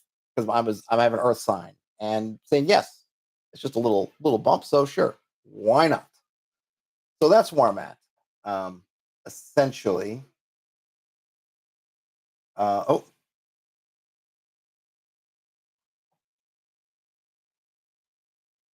Zaya. Oh, wait a minute. Oh, I might have to motor.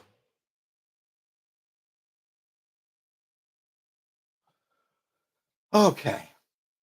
So we'll see. But probably at some point I'll have these fleshed out into some kind of somewhat sensical play document, and then I'll try to get it out to folks to see if they want to give it a shot. Like I said, the big question mark for me right now, after all of this, I feel like I'll have something that's reasonable. But magic is a big one. I have my resolution system pretty much set, and I'll get into that in another video. It's kind of been something I've been tweaking already. Go back and see other stuff worked on. It's kind of on the same vein of some stuff I worked on a while back. Magic is the big one where I'm just not sure how I want to do it, how I want it to work. And then the other thing is whether I want to have classes or non-classes. I love classes, but I also could see with running with a lot of this stuff, and I also liked the kind of what do they have in Barbarians of Lemuria? I guess I'm pulling a lot. Maybe I'm rewriting my own Barbarians of Lemuria. I don't know. I like the kind of occupational type thing of that, but I also like the classic kind of warrior or wizard type thing. I'm not sure if I'll have clerics in this or thieves for that matter, because I can see just having it's essentially comes down to whether are you magical or are you sort of anti-magic? Are you muscle or are you magic? I think is and other things might just be like maybe I even put say turn undead kind of stuff in some way into this. Something where or some other kind of thing you could do, some kind of path you could take. I don't know. I got to figure that. I got some things I got to figure out, but magic is the big one. How I handle magic is going to, I think, help settle a lot of these arguments in my brain and then before. But that will be something for another stream. I think I'm going to let everybody go. I'm getting pinged to maybe meet out and have ramen for dinner. So that's something I am looking forward to. Folks, thanks for hanging out with me on a Sunday afternoon / evening as I worked through a bunch of this stuff. I don't think I'm not going to be doing this tomorrow because I've definitely got family stuff tomorrow. Should be back on Monday with more stuff. I still have PAX. There's still more PAX coverage that I filmed that I'm still cutting up and putting together. So look out for more of that. Hopefully you're not getting bored by a bunch of PAX stuff. Some of the more interesting ones, I don't want to say that. Some of the ones that are more maybe role playing oriented have yet to come. When I talked to Limithron and I talked to Free League and that Session Zero book that I showed off the other day, those I have not pushed out yet. So there's still some left. I think there's some interesting ones, but we'll work on that heading into the week. So folks, have a great rest of your weekend or whenever you end up watching or listening to this. I will enjoy my noodles. Sapphire Ridge, I will definitely enjoy them. You guys enjoy whatever it is that you got up next, wherever you are, whatever time it is. Other than that, game on, and I'll talk to you later. Bye now.